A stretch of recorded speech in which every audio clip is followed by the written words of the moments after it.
Welcome to the Functional Medicine Radio Show with your host, Dr. Carri Drzyzga, known internationally as the Functional Medicine Doc. Dr. Carri is committed to helping patients find the root cause of their health problems and fixing the cause with natural treatments so they can feel normal again. Dr. Carri is the founder of Functional Medicine Ontario and is the author of the hit book, Reclaim Your Energy and Feel Normal Again. Please welcome your host, Dr. Carri Drzyzga.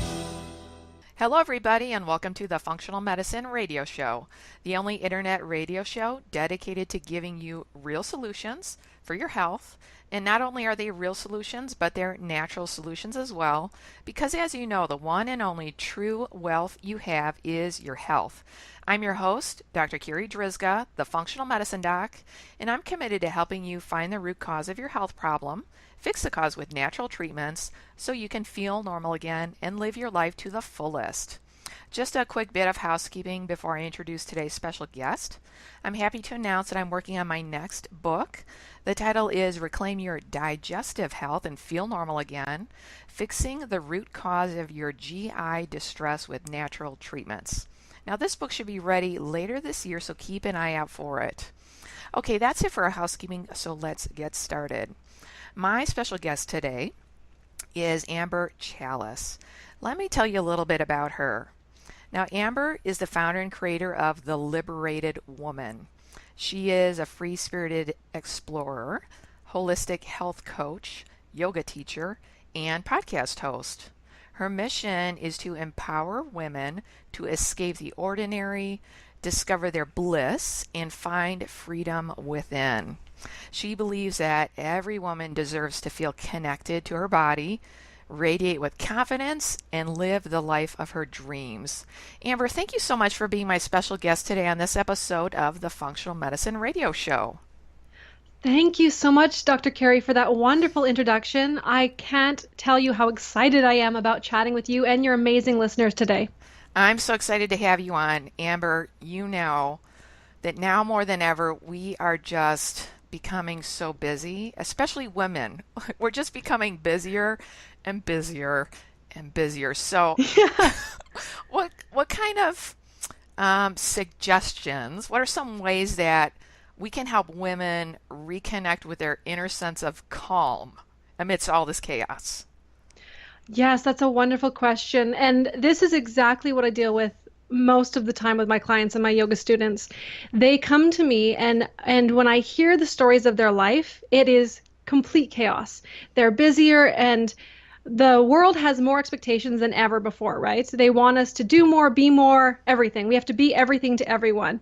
So connecting to a sense of calm is really important because that's when we make the clear decisions. That's when we can actually be who we want to be in the world, rather than being like a chicken with our head cut off, running around trying to fix everyone else. We need to turn inwards.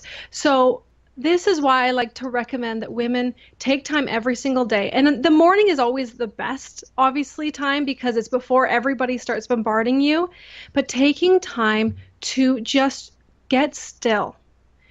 I'm talking about like no people, no cell phone, nothing keeping your attention. You're not working on your computer. You're not reading the news.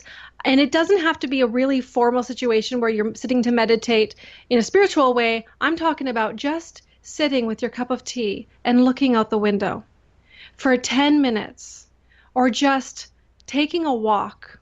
Or I even challenge women to just step outside their house and take 5 steps and then walk back to the house.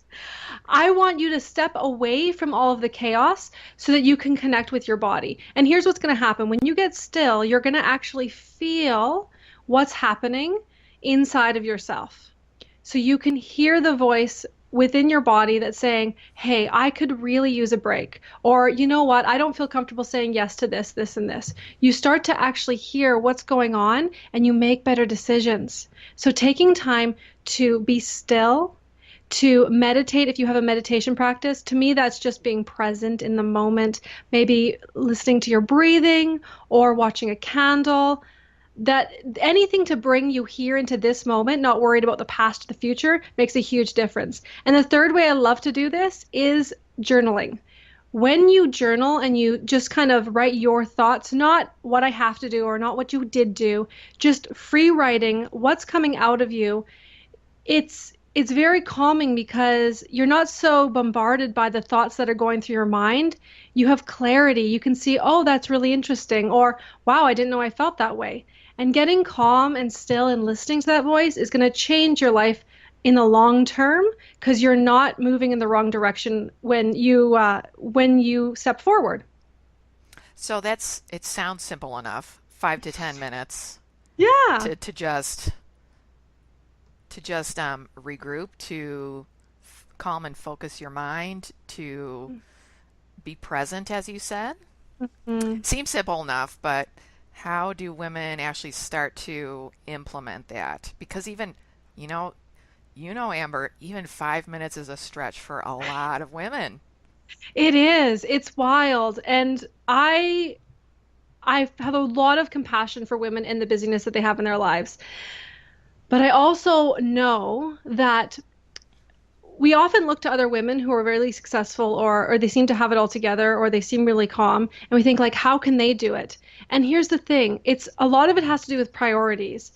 If you set your alarm for 5 minutes earlier, or you don't choose to watch TV in the evening, or whatever you're doing in the evening, and you set your alarm, here's what I like to have even an alarm at the end of the day telling you when to go to bed, so that you take 5 minutes before you go to bed to just lay and be still before you fall asleep.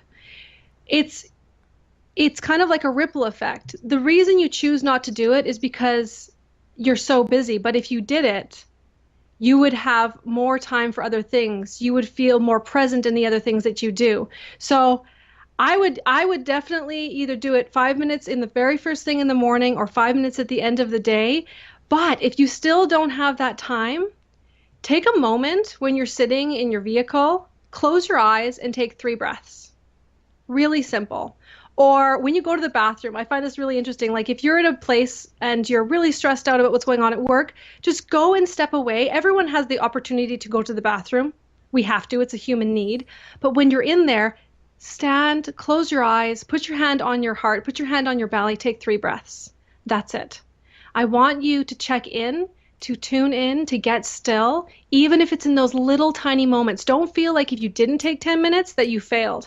You still have those moments that are waiting for you to use them for that instead of scrolling through Facebook or, checking the news. You said something that was very, um, very meaningful and very simple about making it a priority and knowing what your priorities are. And Yes. I think, well, as we become more and more busy, that kind of those lines blur. And as you Hmm. said, there are other women out there that are doing this, and Hmm. what can we learn from them, as models, as mentors that we can bring into our own lives. And so, as you said, just first and foremost, decide what your priorities are, and even Yes. taking that 5 minutes every day to make that a priority for you. Yeah. The priority things is such an amazing shift of focus because, yes, what we do is important. However, we've become so accustomed with what we achieve as being our value. It has become like our golden badge, our badge of honor. It's like if I can be busier, I have more value in this world. And I'm here to challenge that. I'm here to say it's not what you do, it's who you are. It's who you're being in every moment. So if you're showing up to do a lot at work, or you're showing up to volunteer, you're showing up to do a million different things, if you're showing up not as the person that you want to be, present, kind, compassionate, good to your body, good to other people, then what you're doing doesn't have as much impact. But who you're being is what's important, right? So taking time for yourself to regroup, reconnect, it changes who you are when you're doing those things. And instead of being obsessed with trying to achieve a lot in order to have worth, it's about who you're being while you're doing those things. Okay, so let's take it a step further and go a little bit deeper here. Mm-hmm. So, as we think about these things, a lot of it boils down to our own self worth, our own self esteem, our own self love. Mm-hmm. And I know you talk a lot about how important self-love is, especially when it comes to creating lasting changes in our lives. But I know that there is a missing ingredient in this self-love equation. So, what is it? And how do we get there? Oh, I love this question, Dr. Carri, because I love that we see online people promoting self-love. There's all these women who are promoting, love your body, be good with who you are, stop trying to please other people, right? That achieving syndrome. But what I've noticed with women that I work with, and even myself, is that you tell someone to love who they are when they don't even know who they are. They started out as a child knowing, you know who you are, you know what you like, you know what tastes good, you know what feels good, you're connected with yourself. But as we get older, we're convinced by other people, our teachers, our parents, our siblings, our friends, the newspaper, magazines, this is who you need to be in order to have value in society. So you change, you morph yourself according to other people's standards. And then somebody comes along and you're 45 years old and they say, you need to love yourself. But this person that you're being right now, it's not who you are.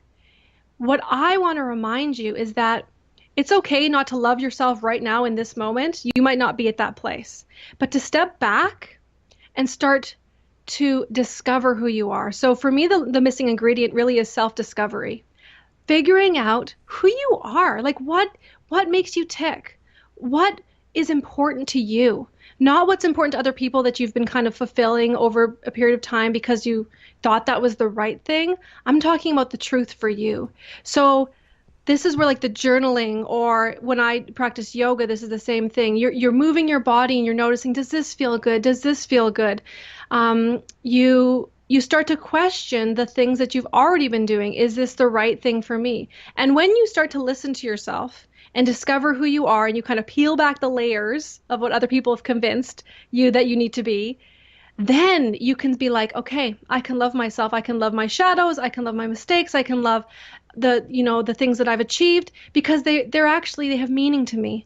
It's not just a superficial version of myself that I'm loving. It's the self that it was there all along, and I had just forgotten who she was. So, this whole process of self-discovery, I can see, as you were speaking there, I could totally see it. Like, and it depends on the generation, right? Yeah. Like my mom and her generation, you went to high school, Yeah. you graduated, you got married, you had babies, and you were a housewife. And that's that generation. And then, Mm-hmm. every generation is a little different. Now it's like you graduate high school, you go to university, you get one degree, you get another degree. At some point, you may or Mm-hmm. may not get married, but you'll probably have babies, Yeah. and you want a super high achieving job, Yeah. all of it. All of it. I want it all. And as you said, this whole process of self discovery, I can totally see how that gets missed along the way. And for a lot of women out there, as you said, we just don't even know who we are deep down inside because we've never sat down to even think about it. We're too darn busy to sit down and think Yeah. about it. So I know. It's as you said, amazing. it's just a lot of it is just becoming more present and self-aware, and that simple question of what's important to me or what's important to you, and answering that, right? Yeah, and what has meaning for me? What has meaning for me, not what has meaning for other people. That it's such a unique answer to the question, no matter who you're talking to. And that's why I want every single woman, like, if you can just take a little bit of time and ask yourself, what has meaning for me? The answer might not be here right now, but it's going to come as long as you keep on asking it. Okay, so let's take a different direction here, and let's talk about exercise and movement, because I believe Yeah. exercise and movement, I mean, we all know that it's important for our health, but it's also important for our mental health, Mm-hmm. and Absolutely. also that inner connection and our feeling powerful inside. So what can women do, or how can you remind us about the importance of exercise, and can you just talk more about that aspect? Absolutely. And this is how I started everything that I do. It started with my body. I was so distracted in my mind with all the crazy thoughts about who I need to be, what I need to achieve. So the body is such an amazing kind of route towards the self-discovery. But what I've noticed, and it's really interesting, we reflect in our exercise what we're doing in the outside world, which is I need to achieve more, I need to push harder, I need to look like these fitness models that I see. Like it's an exterior example of fitness, right? And it's like if I don't have tight abs, I don't have value. I'm not getting a good workout. If I'm not sweating and I'm not dizzy, if I'm not about to throw up, I haven't got enough workout in. And I totally disagree with this way of moving your body because yes, exercise is important, but what's more important is how you feel when you're doing it. And it will empower you and strengthen you, even if you're not lifting a massive amount of weight and you're not working out 10 times a week for 2 hours. And this is kind of what's got skewed in the media is that we value wellness and well-being and fitness because we need it. It's very important. But for some women, they just need to walk more, to just take a walk and move their body that way and just maybe try a yoga class. So I don't recommend that women just go to the most advanced fitness class or workout class or spinning class just because that's going to give them the biggest bang for their buck. Like I'm just going to burn the most calories. I'm talking about stepping back and just going to a beginner yoga class or going to a fitness class that has dance involved, something that you can have fun doing and lets you stay connected with how you feel in your body. It's not pushing past your boundaries. I know that for some people that works and some people are listening and they're like, yeah, I'm so devoted to my exercise. But for people who are just starting, who haven't been exercising because it's so overwhelming, it's so stressful, it's so intimidating, I want you to treat it as though you did it like you did when you were a child. Play. It has to be something that feels good, that you can enjoy. If you like being with other people, going to a class because you like being with other people. It's about going to the gym and maybe having a trainer that you love spending time with and working out because it makes you feel good, not because they're. Here's an example. I have a yoga student who went to a personal trainer who the very first session proceeded to walk around her and point out her flaws. Oh my gosh. Pointing out all the things that were wrong with her. And this is why I think exercise is fantastic. But when you're using it as a way to fix yourself and push yourself past what feels good, then you've got a problem. So meaningful movement, it's the same as the last thing we discussed. Meaningful movement. Does it feel good for me? Do I enjoy it? Can I laugh about it? Is it about making my body feel more energized and vibrant? Or am I doing it as a punishment for not being a good girl, which is exactly what most people are using it as? You should move your body, but do it the way you did when you were little because you enjoy it. So, there's a lot that you just said that I want to touch on. Okay, so going back to just keep it really simple and gentle and easy, and I can totally see that because in my private practice at Functional Medicine Ontario, I've got a lot of women that come in, and a lot of them have hormonal problems, and we do a saliva test for their cortisol, and their cortisol is awful. And when the cortisol is awful, it tells me the exercise that person needs to do needs to be really gentle. Yes. Not people are getting more stressed from their exercise rather than getting less stressed. Yeah. So for the listeners out there, it's okay to just go for a nice walk. Yeah. You know, if you've got a pet, take your pet for a walk, or just go by yourself and just listen to the birds chirping and look at the flowers and the trees and just breathe in the fresh air. That's okay. You don't have to be sweating buckets. No, there's like this kind of status thing. It's the same as before. We're trying to achieve and do and get more done in a shorter amount of time. But that's the exact mindset that's putting you in the place right now that you're in, which is overstressed and feeling so chaotic. So if you're just going for a walk and maybe you're listening to your podcast or you're just, enjoying the sunshine, you're still getting movement into your body. This is how humans have moved for their entire existence. So just because you're not going to CrossFit 5 times a week doesn't mean you're not getting value. It doesn't mean that you're not really being good to your body. And the other thing that you said that really resonated with me was do something that you really enjoy and be like a child about it. So one thing for me to share on my end, for a while there, I was doing, as my form of exercise was boxing and Yeah. hitting the heavy bag. I found it so rewarding Mhm. in many ways. It was a great uh, physical way to get stress out of my body. Yes. Of course, Yes, it's I'd highly recommend it. It's so good for you to kind of get your emotions physically moving through your body too. yeah, it's great exercise for sure. And then from a emotional standpoint, I had this feeling, this sense of empowerment and strength that I was like, where's that coming from? Holy cow, I love it. So it was so great. But then Oh my yeah. hands started to hurt, and I was like, I can't keep doing this because my hands are starting to hurt. So I've been kind of thinking of what other exercise could I do that I was having so much fun with, like I was with boxing. And lately I've been thinking of going and trying dance, like hip hop or something like that, Yes. to just have fun and dance. And that it's not so much, quote, exercise, but you're moving and you're having fun. Yeah, absolutely. Dance would be perfect for that. It's just it does make you feel empowered. And that's I think that's part of the problem with the self-worth, the self-love, is that we don't feel confident enough. It's like a lot of the women that come to my classes, it's because they feel so intimidated when they go to the fitness classes. They go to the Zumba class and they stand at the back and they notice everyone else is doing it better or they're more in time with the music or whatever. And that is not what you that's not going to make you want to go back. So you need to go somewhere that makes you feel empowered. It makes you feel like you're strong, makes you feel like you have worth and that you can do this. And to keep searching for it because it's not going to Yeah. land in your lap like tomorrow, although it might. Yeah, exactly. But Absolutely. to keep working at it and find it. Okay, Yeah. so I know we're starting to run low on time. So, okay, here's my next question for you, Amber.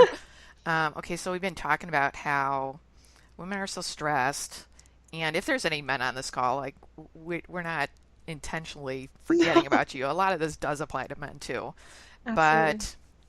but women, we're so stressed, we're so busy, getting disconnected from ourselves, from our bodies, from our sense of power. So, do you have any tips on how else we can learn to balance our lives and reconnect with our inner selves, our inner wisdom? Yes, I really recommend I know this is going to be really difficult for a lot of people, but I'm gonna ask you this. If you don't make any changes, if you don't do any of the things that we talk about, or you listen to Dr. Carri and you don't do anything, what is your life going to look like a year from now? Is it going to look the same? Is it going to look better? Or is it going to look worse? Most people are going to say, if I don't do anything differently, it's probably going to be worse or it's going to be the same. So that's the first thing. The second thing is you need to look at your schedule and notice where you're placing your time and start to carve out time just for yourself. And it doesn't have to be you have to be completely alone. It just has to be time where you're not focused on um, pleasing other people, achieving things for other people, even achieving things for your business. If you own a business, you need to have time that is allocated just to being. And maybe for you, you can read a book, maybe you will write, maybe you will paint, maybe you'll dance, maybe you'll go for a walk. Something that doesn't have a monetary payment for it. You're not going to get an award for it. It's nothing that you have to do. It's something that you do just for you.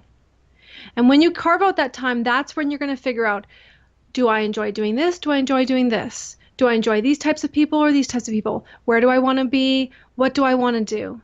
Because if you keep moving forward and you just let life keep hitting you, you're reacting to life as it hits you, you're going to wake up a year from now, 2 years from now, 10 years from now and think, oh my gosh, I had so many other things I wanted to do in my life, but I didn't do them. I wonder why. I'm the one who's going to tell you that even if you schedule half an hour each week or those 5 minutes each day, but just find a time. And I mean, in a perfect world, you would pick a Sunday in the next month where you turn off your cell phone and all you do is just move at the whims of how you feel. You know, maybe your family wants to go for a little adventure into the woods, or you want to paint, or you want to make an Etsy craft. Doesn't matter what it is. I just want you to return back to you so that you're actually moving in the right direction. So time allocated just to being instead of achieving things for other people. And it sounds like you're going back to your one of the key points that we started this interview with, which was priorities. Okay, so basically what I hear you saying, Amber, is going back to the top of the interview, going back to what are your priorities and making just 5 minutes out of your day a priority. Mm-hmm. Yeah, absolutely. And if I could just add to that. Sure. A lot of what I do is based on, you've probably heard of her and you maybe mentioned her in your show before, Danielle Laporte. Yes. Yes. So her book, The Desire Map, is based on these setting goals with feelings instead of setting a goal based on what I want to achieve. So a goal would be, I want to get a master's degree. But setting an intention for how you want to feel is, how do I want to feel when I achieve that goal? And this means a lot to me, especially because everything I do has so much related to the body. Most of us think of goals as, if I achieve this, then I'll get to feel a certain way. But Danielle Laporte's work talks about choosing the feeling that you want to have. How do I want to feel when I'm doing the things that I'm doing? So right now, if you were to choose a word, how do I want to feel? Do I want to feel happy? Do I want to feel fulfilled? Do I want to feel excited? Choose the word that you want to feel. And then you can do things for that 5 minutes or that half an hour that make you feel that way. Just add a little bit of that back into your life. Instead of always doing, how do I want to feel? How do I want to be in those moments? Okay, so in our few remaining moments here on this recording, can you talk a little bit about your new ebook? Because I know it was just released, called Cultivating Calm, a modern woman's guide to finding peace in the middle of a crazy, busy world. It's a totally great title. I love it. Thank you. Yes, absolutely. So I've been teaching workshops and classes for a few years now, and a lot of the time I end up talking to teachers and parents because and they're the busiest of the busiest people, right?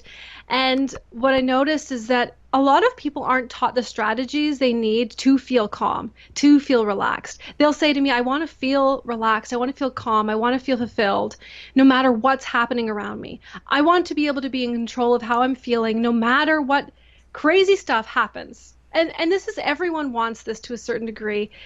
So what I did was I created this ebook so that you literally had a list of things that would bring you back to that center.